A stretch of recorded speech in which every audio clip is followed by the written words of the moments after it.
The Jedi Order and the thousands of knights and masters that it produced continually attempted to balance out serving the Force itself while also maintaining its commitment to bringing and maintaining justice within the Republic. This, of course, sparked many debates among many masters throughout the Order's era, with some arguing the Jedi were not forceful enough to bring genuine change and justice to those in need in the galaxy, while others believed the Jedi were getting too involved in galactic politics and were straying away from the original core beliefs that the founders of the Order had intended. Perhaps one of the best-known debaters on this issue during the final years of the Jedi Order was Qui-Gon Jinn, who more often than not let the Force itself guide his actions, rather than the wishes of the High Council. Despite his effort, Qui-Gon never was fully able to commit to the Force in the complete manner he desired, whether it be due to his raw human emotions that got in his way, like the one time he went out of his way to prevent the love of his life from dying, despite feeling in the Force that her time had come, or attempting to work within the rules of the Jedi Order itself, and making small compromises from time to time to appease the High Council. While Qui-Gon argued for and made the effort to fully let the Force guide his actions, there was one Jedi Master that actually did completely accomplish this feat. She not only was possibly rewarded by the Force itself for her full devotion to this mysterious element, but likely had one of the most impressive track records for helping those in need as well. Her name was Jedi Master Faye, and despite her young-looking appearance, she was centuries old, which was a possible result of the Force as a reward to her complete commitment to it. After learning the basics of how to use the Force at the Jedi Temple, Master Faye decided to leave her peers and fully allow the Force to guide her destiny. As a result, over the years she went on to save thousands of beings in need within the Outer Rim, even preventing and ending entire wars that took place on chaotic worlds. What's even more impressive is that it was said she never raised her lightsaber for combat, with it also being believed that she didn't even own one, as she had no use for such a weapon.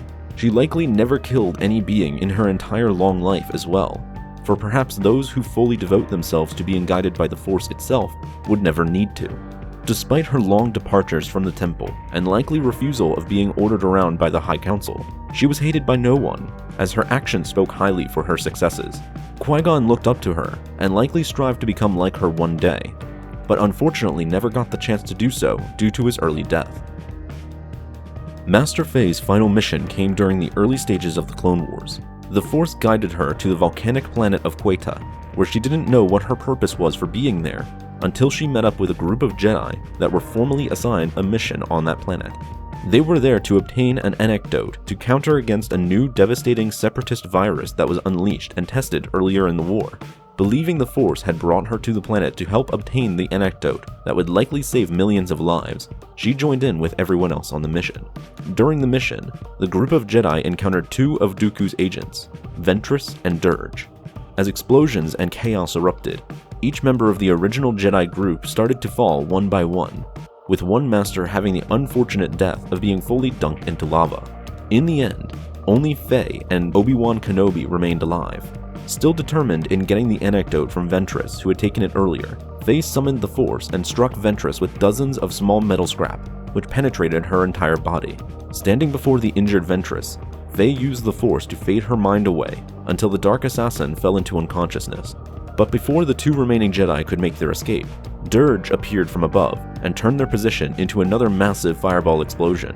With her concentration broken from Ventress at the moment, the Dark Assassin was able to awaken and strike against Faye from behind. Two red-bladed lightsabers penetrated Faye's heart, and she was left for dead on the ground as a result. Obi-Wan, on the other hand, barely hung on from a cliff right above lava, but was spared by the two Separatist agents as Dooku had other plans for the Jedi Master. When Dooku's agents left, Master Faye was able to use what little strength she had remaining to help Obi-Wan up from the cliff's edge. The patch of ground they were both on started to sink, meaning they would have to make an incredibly far jump to stable, high ground.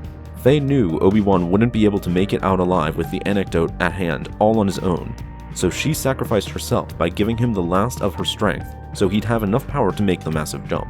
When she finished, she fell over before Obi-Wan and peacefully died, joining her brothers and sisters in the Force. Obi-Wan was able to make it off the planet safely with the antidote. He would never forget her sacrifice, believing that had she not made it, the Force truly may have kept her alive forever. Mace Windu comforted Obi-Wan by telling him that by sacrificing herself for him to live with the antidote, she ultimately saved millions of lives, the one thing that both she and the Force she served would have wanted.